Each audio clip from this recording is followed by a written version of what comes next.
শুধু একটা সম্পর্ক না, এটা একটা বিজনেস অ্যালায়েন্স। আমার বসের মেয়েকে বিয়ে করার কারণে আমি আজকে আইসি গ্রুপ অফ ইন্ডাস্ট্রিজের একজন ডিরেক্টর। আর আমি ডিরেক্টর হওয়া মানে কি আব্বা? আমার ফ্যামিলি সিকিউর। কে শেখাও যে কিভাবে ভালো হতে হয়, তাহলে বাবাকেও শেখাও যে ক্ষমা মানে দুর্বলতা না, শক্তি।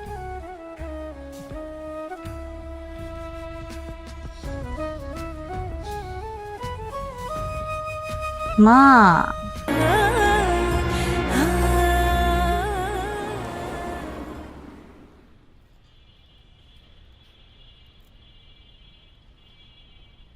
একটা বড় মানি ট্রান্সফার হয়ে গেছে, সেটা আমার কাছে জানতে চেয়েছিল।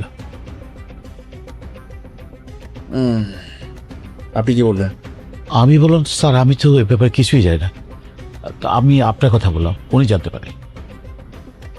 ঠিক আছে, এটা নিয়ে আপনার টেনশন করার কিছু নেই। বড় সাহেব কিছু জিজ্ঞাসা করলে বলবেন যে ফায়াদ সাহেব জানে, উনি এই বিষয়টা ডিল করছেন।